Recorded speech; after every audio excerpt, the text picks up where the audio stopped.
Hello, John, and welcome to the Tech for Non-Techies podcast. I'm so happy that you're here. Yeah, me too. It's great to be here. I'm really excited to talk with you. So I discovered your YouTube channel and I have been binge watching it. And so I learned lots and lots of things from it.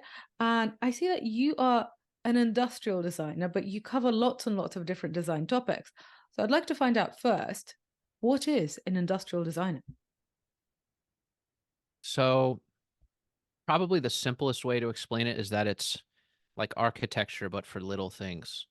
Um, to expand on that a little bit, it's essentially just designing consumer products in a way that is really usable and beautiful, and making them function well and look nice and sort of embody a brand's values. So that would be the short summary of it. There are a lot of steps involved in that process, but that's the basic definition. So when you said it's designed for little things, does this mean that, my fancy pen is going to be made by an industrial designer as well as, something a bit bigger? I don't know, I'm thinking my fridge, my wardrobe, would that also be an industrial designer? So here's the thing. You don't necessarily need an industrial designer to make a product. In fact, a lot of commodities typically do not use them. However, things that have sort of a higher bar for quality often use them. And another thing that's important to remember is that industrial design can be applied to a wide variety of things. So I have designed industrial equipment, for example. I have designed pens, actually. I have designed food truck interiors. I have designed computers, tablets, cell phones, eyeglasses, faucets, pretty much any physical thing benefits greatly from having some kind of design work that focuses on sort of understanding the user's needs first and foremost. So I think the biggest differentiator between a designer and most other people in the company is that they're going to be far more focused on the user experience more so than other people. Not to say that other people don't care about that, but that's going to be their primary concern. And on your channel, you talk about all these different types of design. So there are, I think there's something on design thinking, there are differences in cultures, how different cultures approach design. So I'd love to learn from you. What are the different types of design in general that are out there? Broadly Ah, speaking, I know that that's a big question. We could be here forever, but essentially just what out of what people might know. Because what I'm concerned about is the audience thinking that design is about making pretty logos or about making dresses. And design is right. obviously important there too, but I do want people to understand that there are other aspects and that also design can be a way of management as well. Yeah, I mean, the way that it's approached right now currently is more a methodology for solving problems. I'm not sure if that's like almost too broad to be helpful, and I'm also not sure if that's the best way to think about design. But to answer your question, I mean, logos and fashion are a part of design, but really it's sort of about understanding what the user's needs are and improving on an experience from there. And that can mean a lot of things. If you'd like, I can give you some concrete examples. Maybe that would be Yes, easier. What do you think please. about that? Okay, we can talk about the Multipla, the Fiat Multipla. So that was designed by, I believe his name is Roberto Giolito. He was a designer at Fiat, and he designed the Multipla, and the brief was completely insane. I think they needed to fit, it was either 5 or 6 people inside of a vehicle, as well as their luggage. So it was supposed to be like primarily a human transport, like a taxi, essentially. Um, so he had to figure out, like, okay, how do we fit 6 people in this tiny vehicle package that engineering has sort of given to us? Although they probably collaborated with engineering in developing the chassis and the vehicle package as well. How do we fit 6 people in this thing and their luggage into something that is basically smaller than a Honda Civic by, like, a foot or a couple feet, I think, basically almost a meter. Um, that would be an example of, like, sort of solving engineering constraints, usability constraints, and aesthetic constraints. Now, in that particular instance, the Multipla is famous for being really, really ugly. Um, However, so that's where they sort of decided to sacrifice. They just decided to sacrifice aesthetics for basically good experience and usability. One really special thing about the Multipla, and I haven't sat in one, but I have a friend who has, my good friend Rafi. When you sit in that thing, it's like you can see the whole world around you. The visibility is spectacular. And it's amazing because the car is so tiny that you can fit 6 people in it, but it doesn't feel cramped at all, in spite of it how small it is and being able to fit that many people in it. So that would be an example of sort of balancing all of the constraints of cost, business, design, usability, aesthetics, to create a good product. The Fiat Multipla is actually a really good example of that. It's funny because the Multipla actually has a cult following now, and it was made fun of a lot when it first came out. But the sales of it weren't bad because it did solve the user's needs. So a lot of people made fun of it, but I think the sales wise, it performed okay. And interestingly, when they changed the look, I think sales went down. Now, maybe that's the natural sort of progression of the vehicle because it had already been out for a few years. But that is kind of interesting to think about. And I mean, look, you can do all sorts of things with design. I mean, I've designed much smaller scale projects as well, like a pen. It's like, okay, is it weighted properly? Is it comfortable to hold? How do we balance all of the constraints around cost, um, assembly in the factory, all that kind of stuff? Does that help answer your question? Yes, that does help answer my question. And I think that that idea of the car, that essentially there were so many, the problem was stated quite clearly that this is a vehicle that needs to transport this number of people with luggage. Okay, so we understand this problem. We understand how designers then work within constraints to solve that problem. And so continuing with this idea that design is a methodology for solving problems. This is what I'm seeing in the business world. The business world right now is getting more and more obsessed with design thinking. Could you tell us a little bit what your definition is of design thinking? Let me talk a little bit more about what that means in practical terms. So typically design thinking involves understanding the customer journey, usually through ethnographic interviews. So you'll speak with customers in a very specific way, so that you don't lead them, because that's something that a lot of people have an inclination towards, and understanding sort of the psychological decision making. So to be clear, you don't really ask them like, oh, how do we design a better pen, for example. I'm just making this up. You wouldn't really ask that, but you'd ask them like, oh, um, tell me a little bit about when you use this. How do you use it? Can you walk me through a day in the life of using this thing? Ideally, you could actually follow them around and see when they use the device that you're designing for. And then, maybe how does this fit into a larger ecosystem? When do you decide to use a tablet or a phone or a computer versus your pen? What is the benefit of that? What kind of paper do you write on? Do you write on paper? What else do you write on? All these kinds of things sort of give you a broader understanding of what the customer is doing, which then allows you to sort of create insights that allow for better designs, essentially designs that people actually want to use and buy. So the most important thing that I want you to take away from this is that design thinking is not so much about, or design research is not so much about asking the customer what they want, although you can do that. You usually won't get very good answers. It's more about understanding their psychology and their deeper needs in order to create something that actually solves the real underlying problem rather than the surface level issue that they might tell you. That's another thing.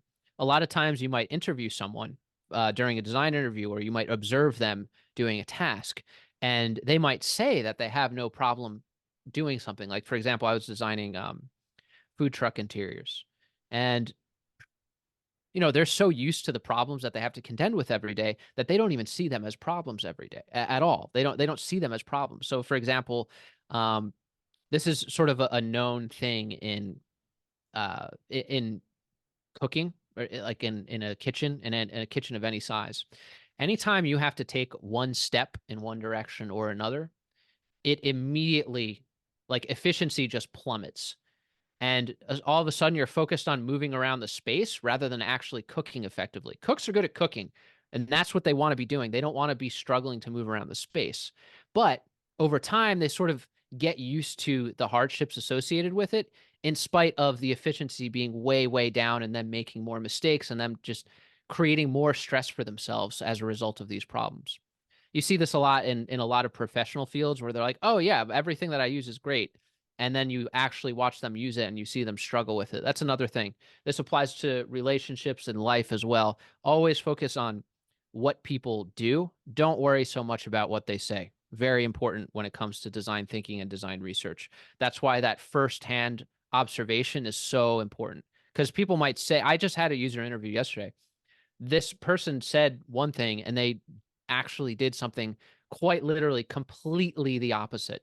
So I started with just asking them a few questions, and then I asked them to show me what they do in this particular process for this design, and it was completely different. And so, why do you think design thinking is sweeping the business world right now? CEOs are talking about it. I know the CEO of Logitech says that well, the former CEO of Logitech says that it was design thinking that helped him turn the company around and have increased the market cap by 10 times. So it is definitely in vogue. Why do you think that is? Well, I mean, the short cynical answer is that it makes them money. But I mean, that's the real answer. I mean, it So it makes money. It works. works. Yeah. Okay. I mean, Um, that's a good reason. I don't think yeah. that's a cynical reason. I And think it that's a won't great one. necessarily work for every company in every situation, to be clear. But in term for Logitech, it worked really, really well. And I think their philosophy more specifically, I don't know how much of their I don't know what their process is. I did do some contract work for them, but that was in like 2012, I think, or 20, yeah, around 2012. So I was not involved in any of uh that stuff. They were starting to think about how to turn the company around. But anyway, look, the bottom line is with Logitech, their main methodology that works for them is like, okay, what is the one thing that this product has to do? So, that has a lot of benefits because it forces you to stay focused and be ruthlessly efficient with how you're going to prioritize. That worked for Logitech. It might not work for other companies. It just depends. But it's like, okay, is any feature that we add going to be in service of this one thing that this thing needs to do? So, for example, if it's a computer mouse, I actually have a Logitech mouse. I kind of destroyed it. I don't know if you can see. Oh, I wow. wanted to see how deep the this co-molded rubber piece went for another project that I'm working on. It's like 2 or 3 millimeters. Anyway, the point is, I have a Logitech mouse. I bet you the one thing that this had to do was to Mhm. be comfortable to use, and ideally, they had a criteria for how long they wanted this thing to be used. Like, the more concrete you can be, the better. So it's like, okay, I want this to be usable by a person for 8 to 10 hours working at their desk, with Mhm. minimal interruptions or breaks. So what Mhm. they did was they basically made it so that this allows you to have a very straight wrist while using it. Most other Mhm. mice force you to sort of pronate your wrist like this, which is Mhm. not ideal. So that would be an example of like, okay, the one thing that this thing needs to do is somebody needs to be able to comfortably use this for 8 to 10 hours. And I'm making that, but I have no idea. But I bet you the criteria was something very similar to that.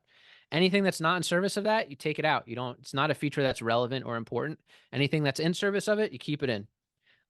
That's a really, really effective and simple way to sort of prioritize because a lot of times with businesses, it's really, really hard to stay focused, especially because a lot of companies have competing interests. Sales might have a completely different motivation from engineering or accounting. Um, they might have a complete engineering might have something a completely different idea of what constitutes a good product compared to design. So if you can kind of get everybody on the same page, that's great, assuming that it's in the right direction. Of course, you can get everybody on the same page and go in the complete wrong direction, like the Pontiac Aztec. I have another video about that. It's funny if you, the Aztec was actually kind of innovative in a lot of ways, but it was a little bit ahead of its time. And I think another big contributing factor to its demise was, well, it looked ridiculous and it was right around the early 2000s. Like I believe it came out in 2000 or 2001 and that was right around when internet meme culture came to be a thing. And I Mhm. think the marketing team just did not anticipate the onslaught of insults and mass meme attacks that were a result of that car. But that's a whole nother conversation. I It's know a I good tend to video. I go off watched on it. these tangents, but yeah, yeah. To answer your question, basically, one thing that a lot of companies employ is sticking to a singular user-driven vision. So, like, what's going to be best for the customer, and that is one technique.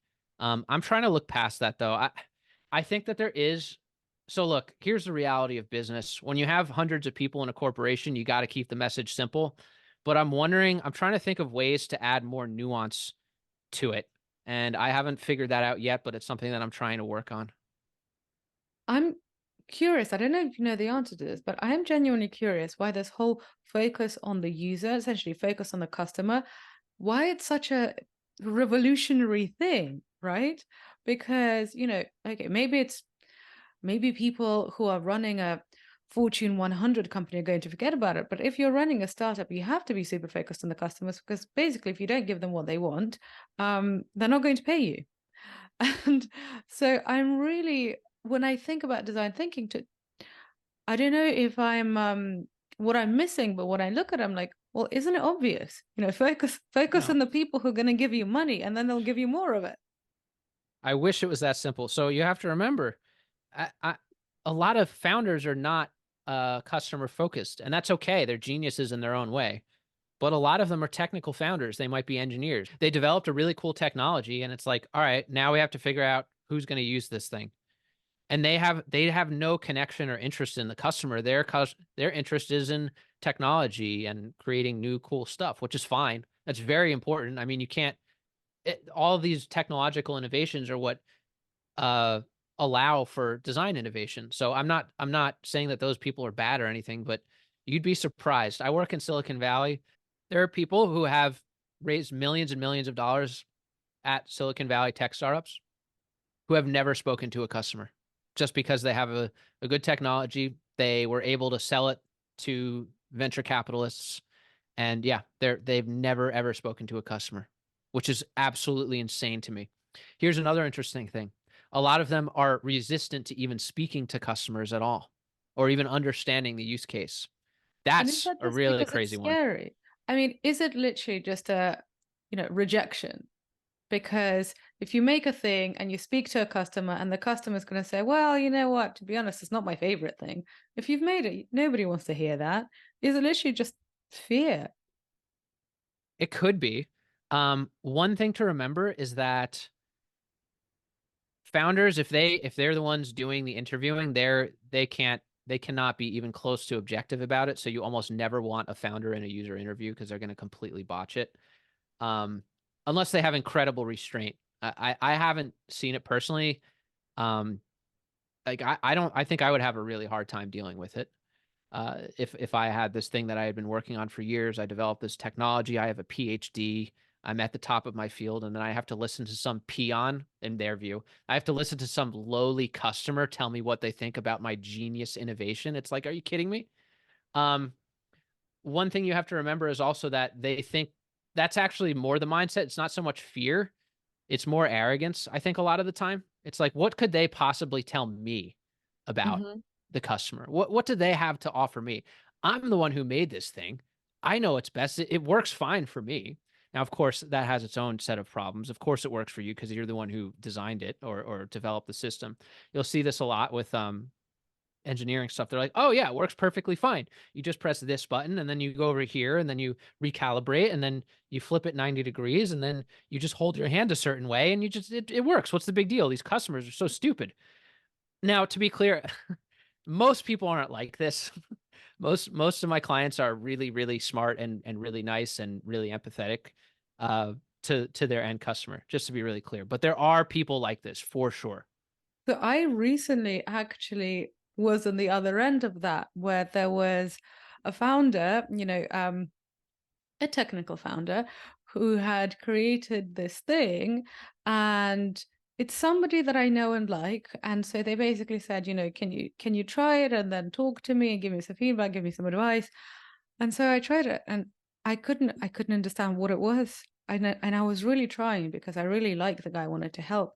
And I was trying, and I was still like, I think it's something to do with finance, but this is this is it. And when I said, I don't really understand it, and because I don't understand it, I expect other people will have some issues with it too. And I said it very politely, but he was really unhappy. And essentially, the feedback that I got was that I was stupid and it works, and their customers are much more educated, and that like it's like, well, our customers are going to be very sophisticated and they're going to understand it, and you don't.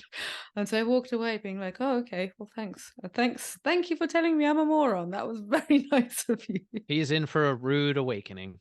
It's gonna be tough when he launches that product. Oh man, I hope he figures it out in time. Wait, don't you have a business background though? Yes, I mean, I have an MBA. I have an MBA from If Chicago you Booth. can't figure it out, then what hope does basically anybody else have? Well, that's what I was saying to him, because I said to him that, well, I worked in a private equity firm, which is, finance. And and I've literally like studied finance and economics at a really, really, really high level.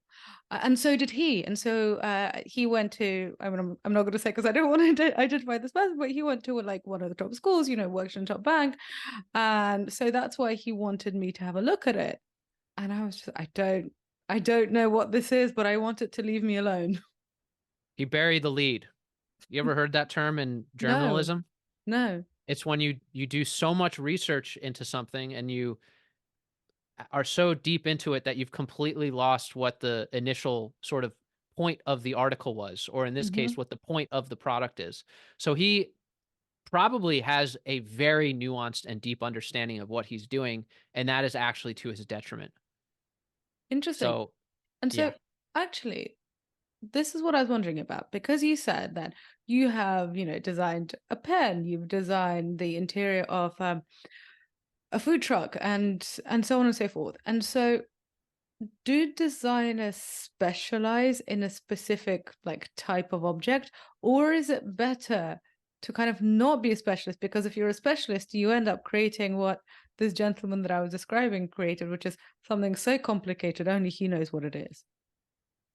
I think it depends. A lot of designers specialize in one of two ways. They either, well, there's probably three. Number one, and this is from my friend Ryan Hume. He came up with this sort of this trifecta. So basically, number one is you can specialize into a certain product category. So for example, pens or eyewear or consumer electronics or whatever. Another thing you can do is you can specialize in a certain skill. So, for example, maybe you specialize in front end research, maybe you specialize in design thinking, maybe you specialize in concept sketching or 3D visualization, whatever it might be. And then the third thing is sort of being more of a strategic connector. So, how do you sort of understand the goals of the business and translate that into designs? I mostly fall into the third one. Um, but that is still a specialization, if that makes sense. So yeah, I don't. Does that answer your question? I forgot my question, but this was a good answer. So, can you tell me why you chose that specialization? Because the context is far more rich and far more broad. It can be really fun to just focus on like the little tiny details Hmm. of like a consumer electronic and really understanding the nature of the refresh rates and how a person presses down a button on the Hmm. side of a phone. But it's just at the beginning of the career, that's a lot of what I did, just like Hmm. really, really specialized, very specific, very detail oriented work. But after a while, it's just a little bit too tunnel vision for me. Hmm. You kind of it's kind of like, okay, do I really need to spend the next month refining the foot of the MacBook Pro? Like, do I want to do this? For some people, the answer is yes, but it was not the answer for me. And just to be clear, those people are really, really smart. Like they're geniuses working on these little tiny problems, and you take these little things for granted. Like the microphone in front of you, there are teams of people who have spent years and years of their life sort of amassing insane amounts of knowledge and then applying that to a product, working with people halfway across the world to actually get it manufactured, and then to get it manufactured consistently is even more amazing. So I'm not trying to say that like that those people that job is easy or that those people are like, less than or anything like that. They're absolute geniuses at what they do. It's just not where my interest was as I progressed through my career. That's all. And so now you said that you connect the business goals to design. Could you go into that? Like, what is that in practice? Um, yeah. So it's hard to. I'd have to give a specific example. And it's So, tough because once again, there's the NDA constraints. But but if I one, would oh, go could ahead. a business goal be like, okay, we need to next year in 2024, we need to increase profitability by, I don't know, 50%. Is that the kind of business goal that you could help with? Because, if you can, come over here. Yeah, 50%. Yeah, good luck. I mean, sure, I can try. Um, I can't guarantee that, but I Well, you think said design thinking works. I'm it hopeful. does work. I said it works in certain situations. 50% profitability by next year. I mean, geez. Look, the bottom line is there are a lot of moving parts to any business. So I think that's kind of what I focus on rather than sort of working in a vacuum of just designing the product. I try and think of the more holistic sort of system for how it fits within the larger ecosystem. So more specifically, it's like, all right, um, who are all of the customers involved with making this purchasing decision? You think it's the end customer. Okay, sure. That is true. But a lot of B2B products, there are multiple purchasing decisions being made. Maybe if I think I mentioned this to you before, or I might have mentioned it in a video. I can't remember which, but it's like, okay, this is an example from, I believe, Don Norman in his book, Design of Everyday Things. Um, Oh, we just had an your episode design, on that. Yeah, what's I that? love that book. We just had Oh, an it's a great episode book. on that. Yeah. It's a great book. Yeah, so he mentioned copy machines. Mm-hmm. And when you buy a copy machine, like the purchasing decision of a copy machine is made usually by an office manager. And a lot of times the office manager doesn't have to use the copy machine. Mm-hmm. And their incentive structure is specifically centered around making sure that they save on business expenses, they save on Mm-hmm. price. So they're going to buy the cheapest copy machine that they possibly can and to hell with the users because who cares? I get my Christmas bonus if I, Mm-hmm. keep the budget down. Mm-hmm. So that would be an example of something that's really hard to design for because it's like you have to make it as cheap as possible, and Mm-hmm. the person making the decision and actually buying is not the end user. And that would be an example of something that's really important. And a lot of designers will just focus on making the nicest copy machine experience possible, but there's a lot more nuance to it than that. So that would be one example. It's like, okay, who's going to buy this? Another thing is, what is the messaging in this space? Is it a commodified thing, or is there a lot of branding involved in it? Is there a lot of branding and messaging and marketing involved in it? Um, just sort of understanding the bigger picture is really important, and that's like one concrete example, the copy machine example. That's really interesting. Also, it makes me think of toys, right? Because the person who's going to be using the product, the child, is not going to be the person who's paying for the product and who's Yep. deciding whether the child should have the product. So then you're in this annoying situation of it's got to be entertaining. It's also got to be fashionable amongst, I don't know, 7-year-olds who are a very picky crowd, but also it probably has to have some sort of, wholesome educational element. So parents actually pay for it. Yeah, that's exactly right. And you'll see this with a lot of software as well. It's like, okay, if it's like a consumer app, like, I don't know, any sort of like if it's not B2B basically, and it's something that and it's an app that somebody uses for their own enjoyment. It's like the reason people use it uh might be one reason, but the way that you make money from it might be something completely different. And the way that you might make money might be at odds with the person's enjoyment of using it. That's when it gets really difficult. It's like, well, like I mean, there are tons of examples of this. The most obvious one is YouTube. It's like, okay, well, they make money from ads. The more ads you show, the less positive the user experience is going to be. How do you balance those two things? Um, so it's really, really tricky with a lot of things. Another thing is just understanding the actual customer journey. So what are the all of the steps involved, and what are the most painful parts of the process of using a product or a service? That's another really important thing. So it's not just about the end object, it's about the entire process of using it, including the parts that don't necessarily directly involve it. So for example, let's say you're designing something for patients with diabetes. It's like, okay, I've been tasked with designing, let's just say, I don't know, some kind of tool or device. I don't actually know much about diabetes. I'm designing a device for diabetes. It's like, all right, well, what else do they have to think about? How do they think about their diet? How does that play into it? How has their um, process or um, routine adapted after they were diagnosed with the condition? All of those sorts of things will play into the way that you message and market the product, the way that you communicate with the end customer, the way that the final product is designed, the packaging, all that kind of stuff. So that's how I like to do design. Yeah, so it's basically across all of the business functions. So I can see that it's within communications, it's within marketing, it's within like making the actual thing. And it probably has other aspects, other departments involved because you seem to be studying the entire ecosystem, the entire Yeah, and then ecosystem I that the haven't even product gotten fits in. into engineering. Oh my God.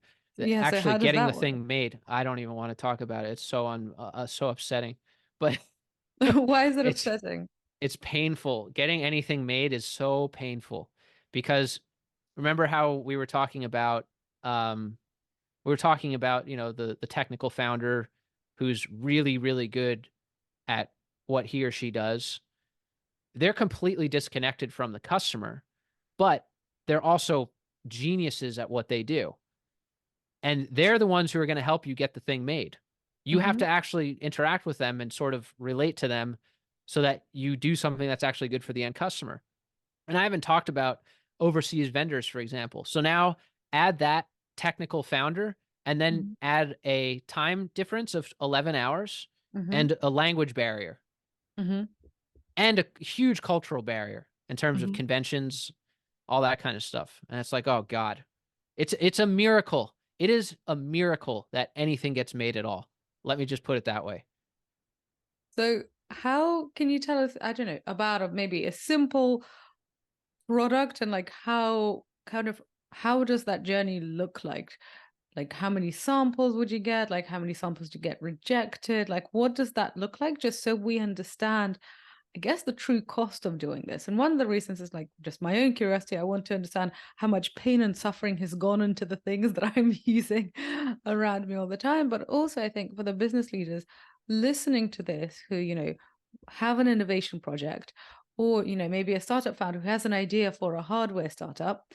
And often startup founders do not, well, they underestimate how difficult hardware is going to be. So I If really, anybody knew how difficult hardware was, they wouldn't do it. None of you should do hardware. And keep in mind, I am specialized in hardware industrial design. Don't do it. Just don't do it. It's horrible. No, I'm like half joking, but it's really, really, really hard. Anyway, sorry, no, continue your you're right question. because I know, a few people now who've gone into the hardware world, and they age very quickly, and they Oh they yeah. become kind of shadows of their former self. And if they survive their journey, all of them are kind of haggard, and they say, "God, this was so difficult. Like this is so difficult." It would have been much easier to do software. Why the hell am I? Why am I doing this with my life? Because I think everybody gets inspired by Steve Jobs and wants to make the next iPhone. Then it turns out that it's actually really hard. Look, there are so many layers to this. It's like I don't even know where to start. But there are God, there's just so many layers of logistics and just let's start with just designing one prototype. Even that is difficult. You have to find a vendor usually. You have to convince them that you'll be able to sell a whole bunch of them. Otherwise, a lot of the times they don't want to waste their time because they know what a pain it is to make hardware. It's what they do for a living. So they're like, well, we only want to work with big companies like Apple or Samsung because they have all of the structures and logistics and supply chain people in place to sort of make this happen. Who the heck are you, some weird startup guy? So you have to sort of sell them on the idea, which is completely backwards. Imagine trying to you're paying for something, but you have to sell them on letting you be their customer. A lot of the time, not always. It depends on the industry. For like little knickknacks, you can get stuff made pretty easily in China, though. Um, So that's the first step. Actually finding the product market fit, understanding the customer, and making a product that functions at a bare minimum level is pretty incredible just as a starting point. Now, once you've made one of them, to make tens of thousands of them and actually make a business out of it is even more difficult because now you're introducing variability into the equation. And anything that can go wrong will go wrong. Anything that you could possibly imagine. Even if you do everything perfectly, it'll still probably go wrong because the manufacturer might do something behind your back without you knowing about it. They'll add this little extra spring because it was half of a penny cheaper. They didn't tell you about it, and now you have a huge product recall or an equipment malfunction, and it failed the drop test or something like that. I guess a spring wouldn't cause a drop test failure, but you get the idea. The point Hmm. is, it doesn't pass QA. Um, And that's quality assurance. yeah, quality assurance. Mhm. So it's just there's so many parts in even the simplest thing that you can imagine.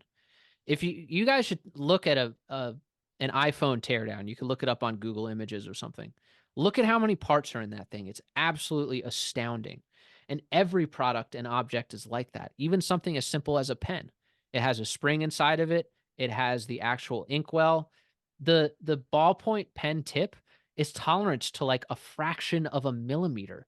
And they have to make millions of these things. They're pumping them out probably hundreds every second and that it has to be absolutely perfectly precise. And that's like a stupid little plastic pen. It's completely insane. It's completely absurd. Like the whole thing is just astounding.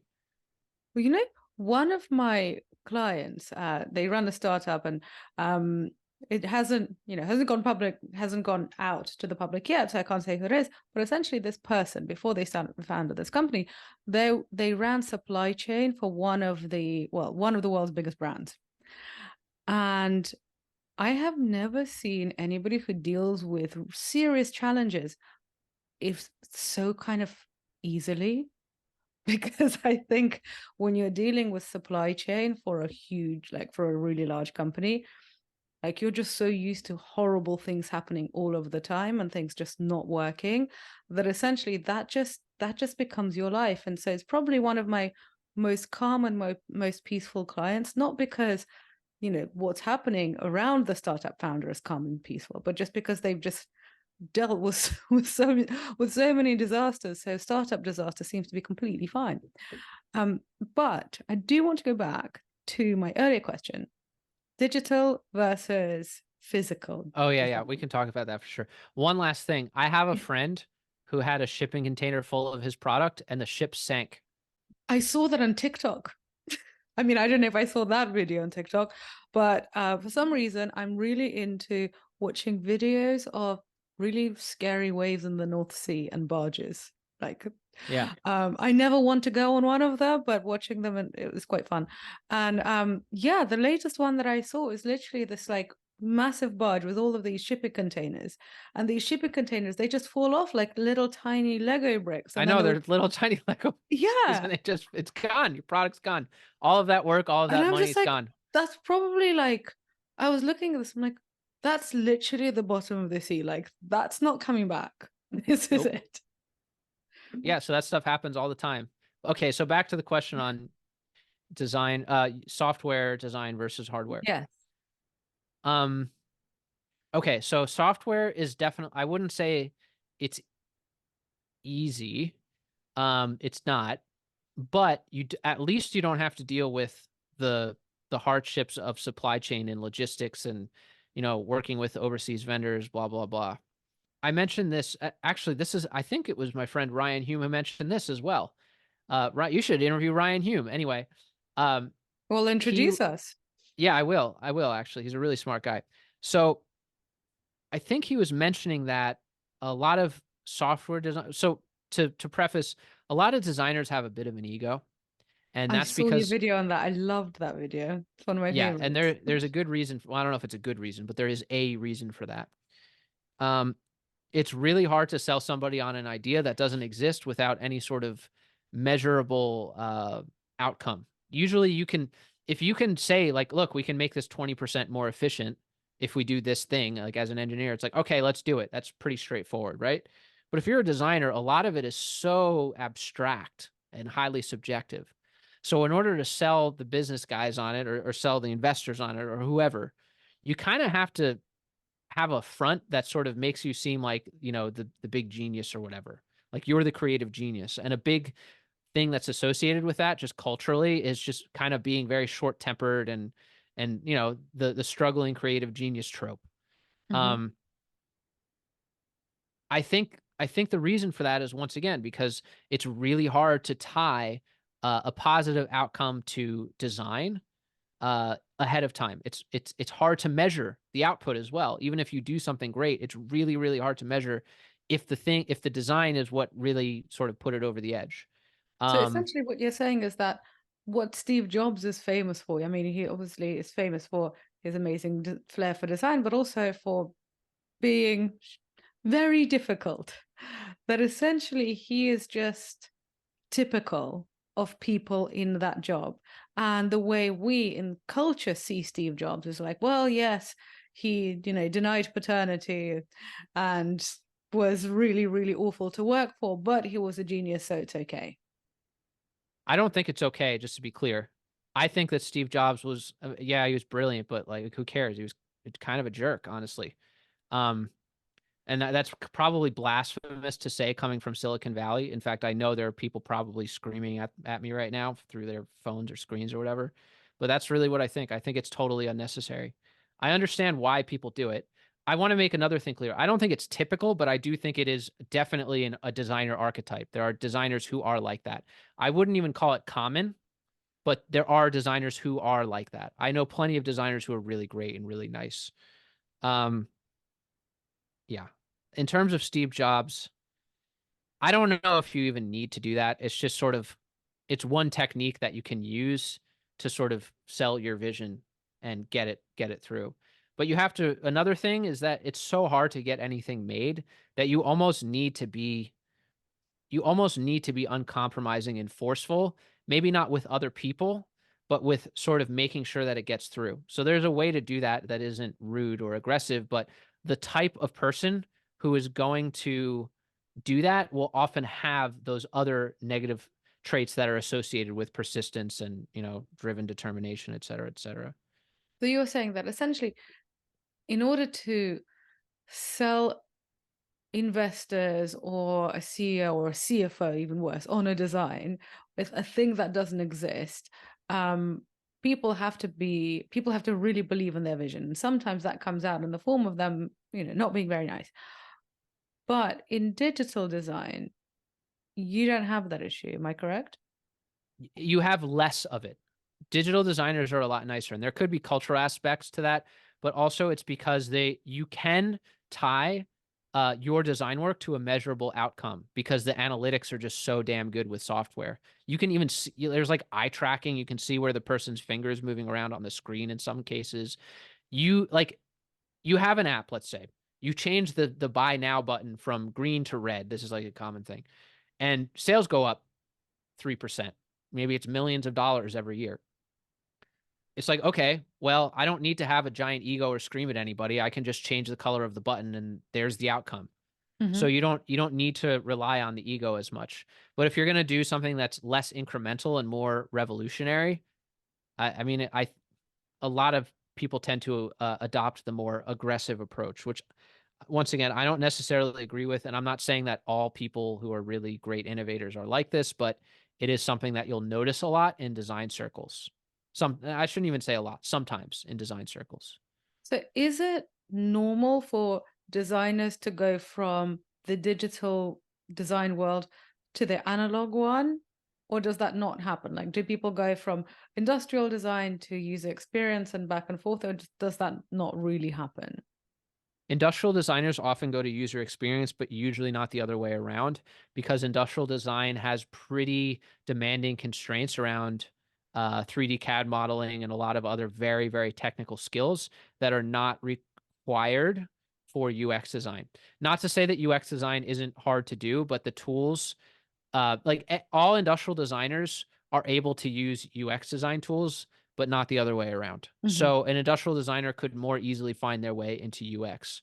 And Hmm. that happens quite often. I have never heard of somebody who studied UX design in college, for example, and then went into industrial design, but I've heard of the opposite pretty much all the time. Interesting. Cool. Well, thank you. And so my one of my last questions for you is what resources would you recommend to a business audience to learn about design and design thinking? And I'm going to go first because I would recommend to everybody to watch your channel, Design Theory, which I absolutely love. But apart from that, or maybe there's nothing, but if No, I there is do. anything. Yeah. The book that we mentioned that you also really like, The Design of Everyday Things, is really good. Hmm. Another one is Designing for Growth. I have it on my bookshelf. That's what I'm looking at. Designing for Growth is another really good one. The one that's more focused on branding is The Brand Gap. Hmm. That's less about design thinking, more about branding, but it is Hmm. still very relevant. Yeah, so those are the three ones. I'd say The Design of Everyday Things, uh, Designing for Growth, and The Brand Gap. Those are Hmm. three really great books that I recommend. My channel's pretty good too. One And last thing I want to mention yeah. regarding Steve Jobs. It's Yeah. important to remember that the head of design at Apple, Johnny Ive, he was the lead industrial designer there. Hmm. He's supposedly a very mild-mannered, nice guy. And, he made it to the pinnacle of the field. I think he was a chief design officer, all said and done, at the end of everything. So, you can, but I guess maybe he had Steve Jobs sort of paving the way for him. Maybe Steve Jobs was the demolition man and Johnny Ive just sort of calmly, did his thing. But it's important I think there is something to be said for just sort of being respectful in your process and working as a designer. And I think Johnny Ive is an example of somebody who has exhibited those traits at the highest level. Well, I think now we are in the age of Elon Musk has gone mad, and we're seeing all sorts of examples of not fabulous behavior from somebody who should know better, who's old enough to know better. And I am seeing that some people are kind of making this excuse of like, oh well, he's a genius.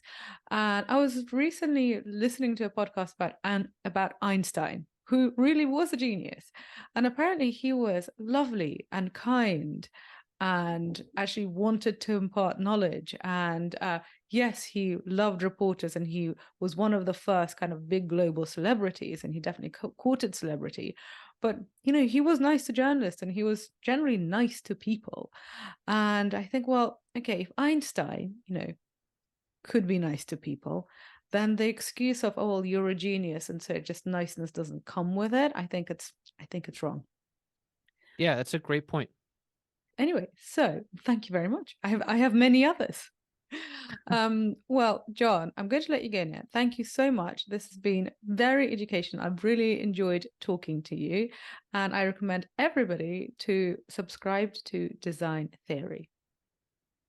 Yeah, thank you so much, Sophia. It's been a lot of fun speaking with you. I really liked some of the questions that you asked. I thought they were really fascinating and thought provoking. So thanks again.